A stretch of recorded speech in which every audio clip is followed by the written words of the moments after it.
Bonjour tout le monde, c'est Alain et je suis très heureux de vous retrouver aujourd'hui dans cette nouvelle vidéo pour vous présenter les parfums de niche à adopter pour le printemps 2020.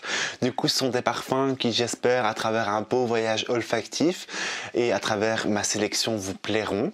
N'hésitez pas à aller les sentir en parfumerie, je vous mettrai tout en description, le nom des parfums, comme ça vous pouvez aller checker tranquillement à votre aise et aller les sentir et me donner aussi votre avis, bien évidemment. Et également, je vous invite à me dire, vous, en commentaire, quels sont vos parfums de niche préférés pour ce printemps 2020 et aussi bien évidemment à liker et à vous abonner, c'est la première fois que vous me retrouvez en activant la cloche de notification. Donc du coup sur ce, on commence pour ce voyage olfactif, c'est parti.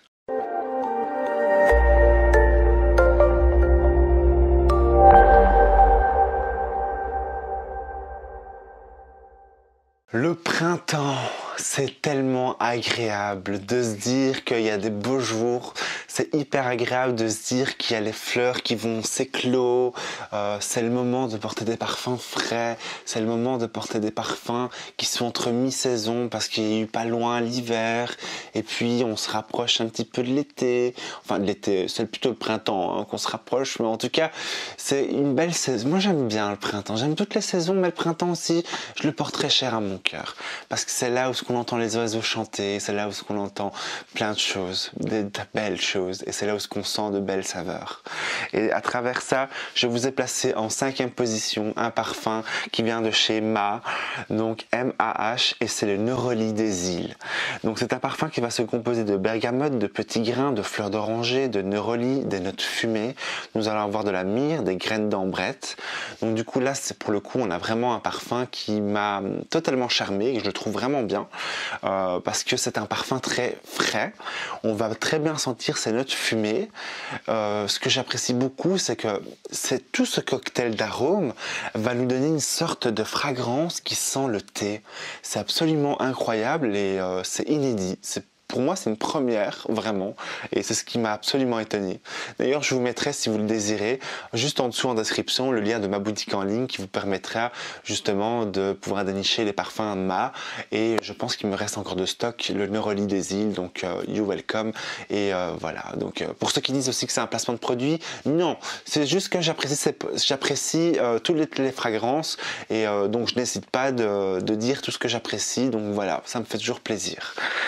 On est là pour le partage et pour la bonne humeur. Puis après ça, je vous ai placé en 4e position le Acqua di Parma et c'est le signature Yuzu. Yuzu, je ne sais pas comment on le prononce, en eau de parfum. Donc du coup, on va retrouver du Yuzu, ok. Nous allons retrouver de la bergamote, du poivre de Sichuan, de la mimosa, de la violette, du jasmin du lotus, du bois de santal, du musc et de la réglisse. Donc du coup là on est vraiment sur de la fraîcheur, mais de la fraîcheur un peu piquante à travers le yuzu. Je crois qu'on dit yuzu, hein, je suis pas sûr, mais dites-moi en commentaire si on dit yuzu ou yuzu.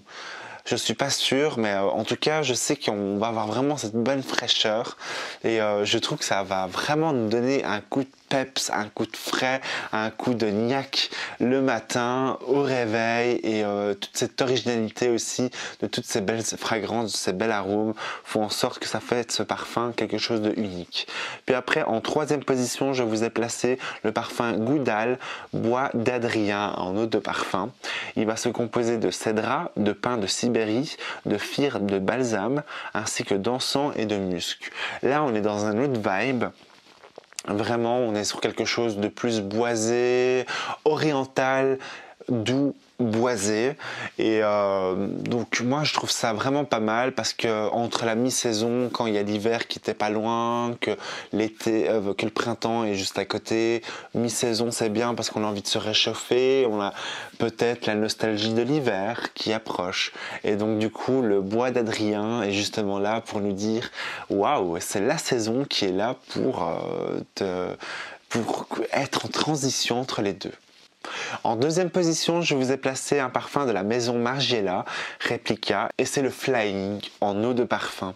Donc il va se composer de bouquets d'agrumes, de musc et de mousse, de bergamote, de neurolie et de fleurs d'oranger. En fond, nous allons voir de l'amandier et de ylang ylang. Alors là, on est sur de la fraîcheur, on est sur quelque chose de léger, sur quelque chose qui nous fait envoler, quelque chose qui nous fait envie de vivre l'instant, de nous faire voyager à l'autre bout, quelque chose qui remémore un souvenir.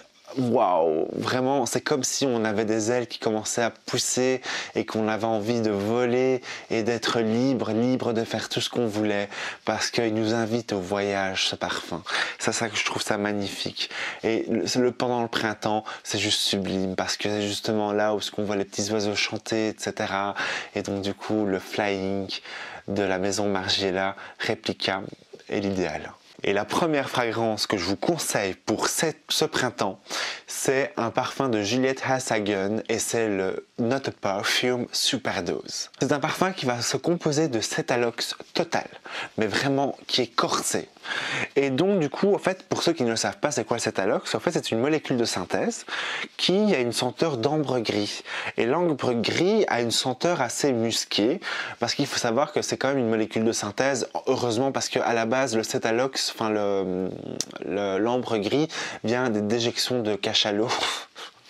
Je suis désolé de dire des choses comme ça, mais c'est vrai, ça vient de là et donc du coup, on extrait, c'est comme ça qu'on extrait le fameux musc, enfin pas musc, mais le fameux ambre gris, pardon, c'est comme ça qu'on l'excrée, voilà, le lapsus, mais en tout cas, je trouve ça sympa qu'ils ont fait une molécule de synthèse, ça nous permet de pas avoir des déjections sur soi, donc voilà, c'est beaucoup plus agréable, heureusement. Et en tout cas, c'est un parfum qui sent l'ambre et qui est très romantique, qui est très doux.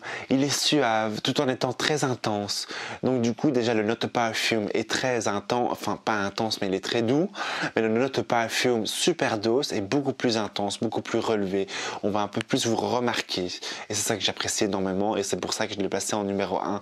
Parce que je trouve que c'est un bon parfum mix qui va à tout le monde et qui est vraiment au top. Donc voilà, c'est la fin de cette vidéo et bien évidemment je vous invite vous à me donner votre avis en commentaire, à me donner votre sélection des parfums de niche que vous me conseillerez, pourquoi pas de découvrir, que vous me bestez, que vous appréciez. Bien évidemment je vous invite à liker la vidéo et je vous invite également à vous abonner en activant la cloche de notification. C'était Alain et je vous souhaite de passer une agréable semaine parfumée. À bientôt.